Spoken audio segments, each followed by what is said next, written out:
Com o Dr. Iago Perdonar, CRM 199500. Oferecimento Minha Visão Brasil.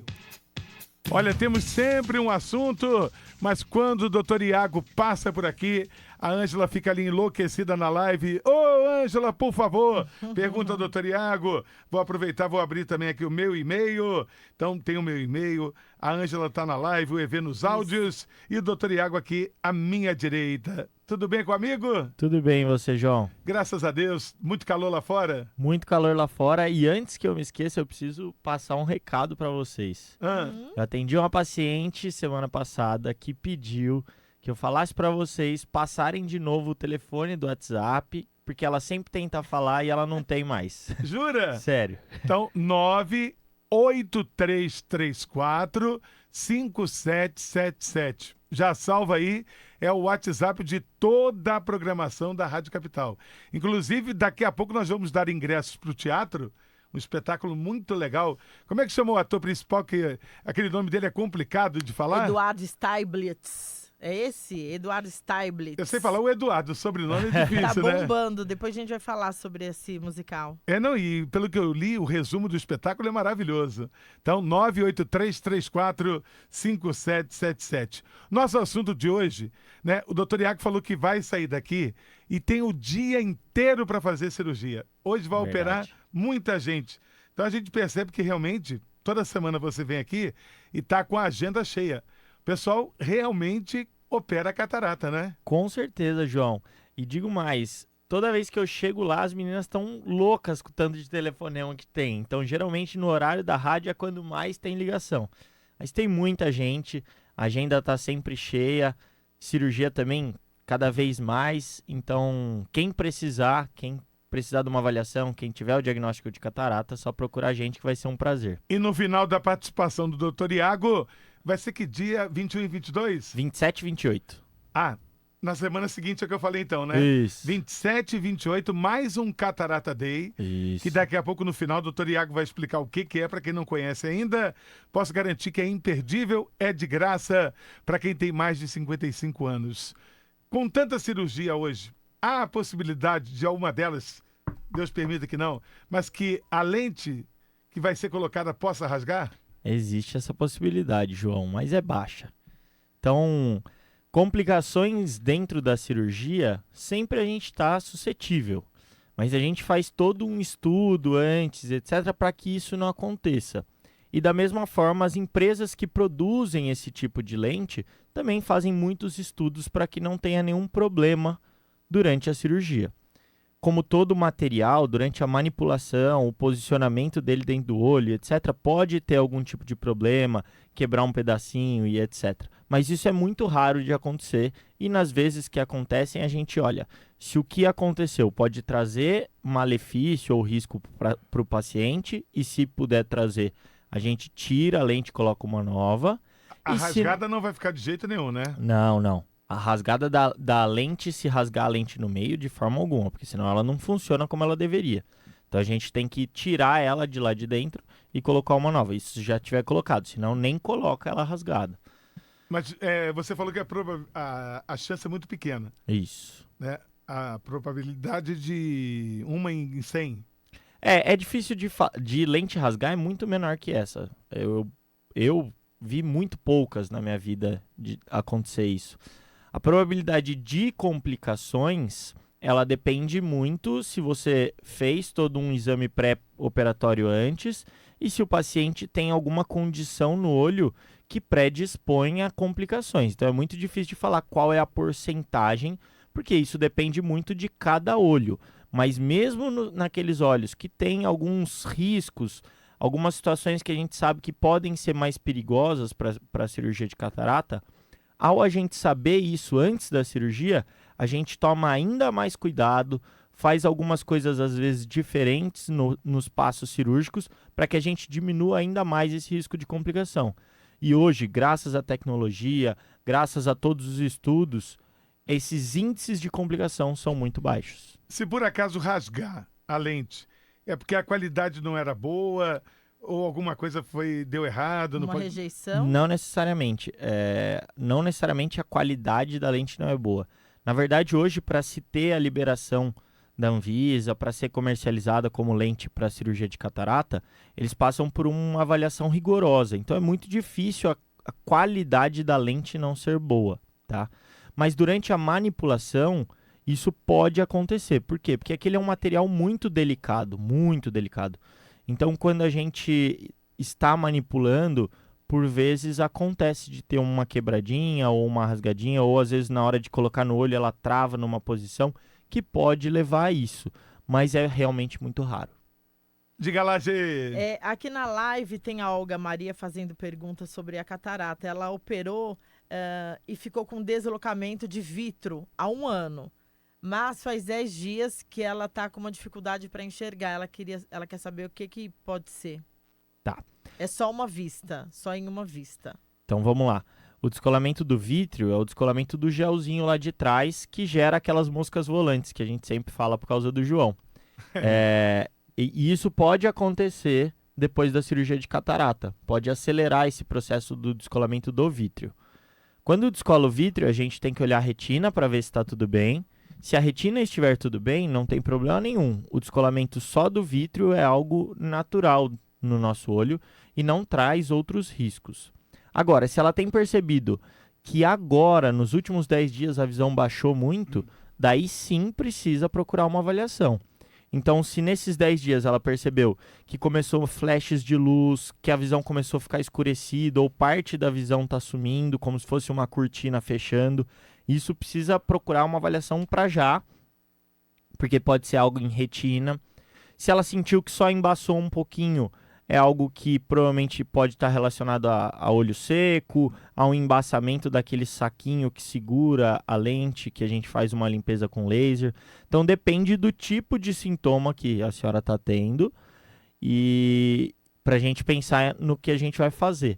Mas com certeza, se nos últimos 10 dias você percebeu que a visão piorou, precisa de uma avaliação oftalmológica. Beijo, Olga. A Celina tem uma turma que frequentemente interage comigo por e-mail. E tem algumas pessoas que eu percebo quando é a primeira vez. Eu acho que a Celina de Osasco é a primeira vez. Celina, se for a primeira vez, seja muito bem-vinda. Eu estou sempre aqui com o meu e-mail e ela pergunta o seguinte. A hipertensão, ela tem pressão alta. Quando a vista fica meio embaçada, pode ser um indício de que a pressão subiu? A pressão, não a pressão ocular. A pressão do corpo. Arterial, Geralmente não tem esse tipo de relação, tá? A não ser em casos de que a pressão tenha subido demais e por alterações no cérebro pode levar a um escurecimento da visão ou algumas alterações visuais. Mas a pressão do corpo não tem uma relação tão direta com o olho em si. O processo de visão ele não acontece só no olho. Ele começa no olho e termina lá no cérebro. Então, em picos hipertensivos, picos de pressão muito alta, pode levar a alterações no olho por modificações, por exemplo, no cérebro, ou, em raros casos, por alterações lá nos vasinhos que chegam no olho. Mas não é algo que fica flutuando, sabe? Minha visão escureceu, deve ser porque a pressão está alta, daí dali alguns minutinhos já baixou. Mas é algo que é mais... existe alguma ação da pressão alta na visão? Existe ação da pressão alta na visão. A pressão alta, ela pode levar cronicamente, ou seja, ao passar do tempo... não naquele momento. Não, então, com o passar do tempo, ela pode levar a alterações da retina. De maneira aguda, a gente tem alterações no olho só quando a pressão sobe demais. E aí a gente chama também de retinopatia hipertensiva, só que é relacionada aguda. Por quê? Porque com a pressão muito alta, ela altera os vasos e o fluxo de sangue lá no olho, e isso vai gerar alguns tipos de repercussão. Mas isso, repito, é para quadros de pressão muito alta e geralmente não se resolvem dentro dos próximos minutos ou horas. Aí fica uma alteração no olho e precisa de uma avaliação com certeza. Não, mas em cima da pergunta da Celina, é assim, se a vista está embaçada, necessariamente a pressão não subiu tanto, né? Não. Embaçamento visual transitório, ou seja, embaçou um pouco, depois desembaça, não costuma ser nada relacionado à pressão do corpo. Provavelmente tem outros motivos. Diga, Gê.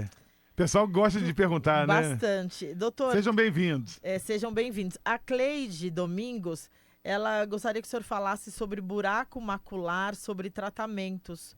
O que é o buraco Ótimo. macular? Então, vamos lá. Buraco macular é exatamente o que o nome diz. É um buraco na mácula. Então, a mácula é a região principal, a região, entre aspas, central da nossa retina. É onde se concentra quase que 95% da nossa qualidade visual, da nossa visão central e etc. Por causa de algumas a nossa retina, ela tem várias camadas. E aí, por causa de algumas alterações, geralmente nas primeiras camadas, isso causa um movimento de tração, ou seja, de puxão dessas camadas. E isso vai abrindo um buraco, realmente, entre as camadas da retina. Isso, na maioria das vezes, acontece na fóvea, que é a região mais nobre da nossa visão. E por causa dessa tração, as camadas da retina se separam de um lado e de outro e gera esse buraco. Isso baixa muito a visão, tá? Existem graus de buraco macular, existem buracos maculares maiores e com mais danos à visão e buracos maculares menores. Cabe primeiro uma avaliação para ver como que está essa força, essa tração que está puxando e formando o buraco, ver qual é o tamanho desse buraco para pensarmos em quanto será o benefício de tratar ela. O tratamento do buraco macular é sempre cirúrgico, porque a gente precisa remover essas tensões que fazem formar o buraco. E aí, durante a própria cirurgia, a gente tenta, como se fosse pentear de volta as camadas para ver se elas voltam a ocupar o lugar que ocupavam antes e voltam a se conectar. Então, o tratamento do buraco macular ele é cirúrgico, mas dependendo do grau do buraco macular, às vezes muito pequeno, com pouco dano à visão, por vezes não vale a pena ainda operar. Então, essa é uma decisão dependendo de como está a doença, como está o buraco macular. Eu queria te fazer uma pergunta. No sábado, eu precisei ficar com o óculos para longe por um bom tempo, né? Coloquei para dirigir. Na hora que eu parei o carro, eu precisei levar alguns minutos para sair do carro, porque eu não enxergava nada. Se jogar água, eu tirei o óculos e não enxergava nada, né? Uhum. Se eu jogar água no rosto, ele volta ao normal rapidinho, não? É indiferente? Não, é indiferente, geralmente. Se a gente pensar que o olho está ressecado, e aí você colocou um pouco de água, pode ser que melhore. É por causa da lente, você entendeu, né? Sim. Né? Pode ser que melhore? Pode, mas não costuma ser. Quando é olho seco, é melhor um colírio, que é igual uma lágrima, e isso sim tira o embaçamento. Agora, o simples fato de você estar usando óculos, embaçou, você joga uma Não é que água embaçou. no rosto. É assim, eu não sou de usar. Uhum. Então, eu fiquei com ele aproximadamente uns 45 minutos. Sim. Tirei o óculos de longe e guardei. Então, a minha vista não enxergava nada. Ah, sim. Agora eu estou enxergando aqui normal. Comigo também. Também? Às vezes acontece. O que acontece muito, isso é muito comum, é que quando a gente está usando o óculos, ele está corrigindo todo o grau. E aí, quando a gente tira ele, de duas uma. Ou a gente volta a perceber que a gente enxerga mal sem ele, mas depois de alguns minutos a gente volta a acostumar com essa visão, entre aspas, É porque ruim. agora eu estou enxergando aqui. E o segundo fator é que, como a gente tem aqueles movimentos do músculo lá dentro, muitas vezes quando a gente está sem óculos, esse músculo fica trabalhando. Quando a gente coloca o óculos, o músculo relaxa. E aí, às vezes, logo ao tirar, você tem um tempinho, um delayzinho para o músculo voltar a trabalhar e tentar compensar o seu grau. E aí você sente essa diferença de visão. Não tem nada que possa apressar essa volta à visão. Não, João. Na verdade, isso, se for Eu esse levei uns 2 delay... minutinhos até voltar a enxergar. Se for esse delay do músculo, é que não é para demorar tanto, 2 minutos, mas se for um delayzinho aí da compensação do músculo, isso tende a demorar cada vez mais com o passar da idade, porque esse músculo vai ficando mais fraco. Então, a criança, ela muda de foco muito rápido. O idoso, ele já tem mais dificuldade, o adulto também mais dificuldade. Então, isso depende, mas no seu caso, que demorou um tempo... E a Ângela é a mesma coisa, né? Às vezes acontece comigo, eu tô naquele processo da troca do óculos, né? Eu tenho que usar o multifocal. Isso. E aí, perdão, doutor, Imagina. o meu óculos é aquele vagabundo da banca. Vou te falar, viu? Vem aqui toda Perdão, terça-feira pra ela doutor, contar isso. Perdão por eu estar... E aí, eu sinto isso, mas em breve eu já tô corrigindo. Mas ela é mais nova, bem mais nova do que eu. Bem então mais é natural jovem. que o meu tempo já seja maior, né? Sim. O tempo do músculo tentar mexer ali para compensar o grau é maior. Mas eu acho que tem muito disso que eu te falei. A sua qualidade de visão com óculos sempre vai ser muito melhor do que a sua sem óculos. E esse contraste que existe do tô enxergando super bem e aí tiro, ele também dá um pouquinho de sensação de, nossa, por que agora eu tô enxergando? Parece que eu tô enxergando pior do que eu enxergava antes de usar o óculos. Isso é porque você tem uma comparação de algo muito bom com algo não tão bom. E eu percebo, doutor Iago, que mesmo com óculos para longe, hoje eu tenho uma dificuldade para dirigir à noite na estrada. Isso é normal? Para você eu posso falar porque eu conheço. Sou seu paciente, né? Então você tem um grau de astigmatismo muito alto e o astigmatismo ele distorce a imagem. E quanto mais dilatada está a nossa pupila, ou seja, nos casos à noite que tem menos luz, a nossa pupila dilata mais. Quanto mais dilatada, mais esse astigmatismo se acentua. E aí o farol que vem contra, etc., ele fica todo distorcido e é por isso que você sente mais dificuldade.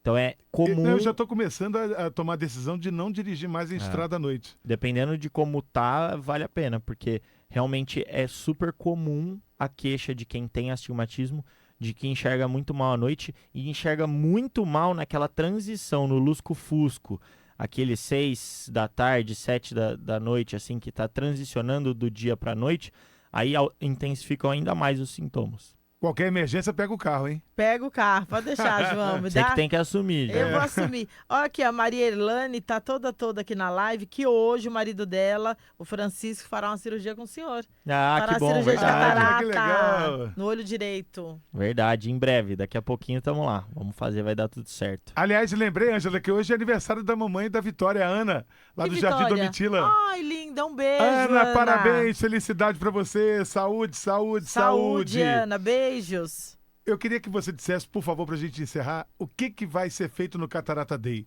Gente, eu acredito que no ano passado dá pra atender uma média de 50 pessoas por dia, não dá? A gente atende muito. Depende muito do dia, de como a gente consegue distribuir os pacientes, que eu queria mas calcular, acaba ficando mais ou menos nisso. Foram 4 eventos ano passado. Eu acredito que aproximadamente umas 300 pessoas no mínimo, né? Mais ou menos. Durante o ano, só de Catarata Day a gente atende isso. Então vai ser o primeiro do ano de 2024, dia 27 e 28 de março, lá na Minha Visão, aqui pertinho ao lado do metrô Ana Rosa. Do metrô até a Minha Visão de joelho dá 2 minutos, né? Então, tem que ter mais de 55 anos. Isso. É o único pré-requisito. Perfeito. E o que vai ser feito nesse dia gratuitamente? Nesse dia a gente faz um atendimento direcionado para avaliação de catarata para todos os pacientes acima de 55 anos de maneira gratuita.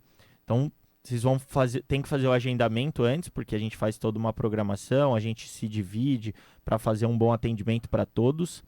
E a gente vai fazer um atendimento direcionado para ver se o paciente tem algum tipo de baixa de visão, como que está a visão dele e se existe já um processo de catarata. É claro que durante essa investigação, muitas vezes a gente descobre outras coisas, glaucoma, problemas de retina, e a gente também vai ajudar encaminhando esses pacientes para seguir.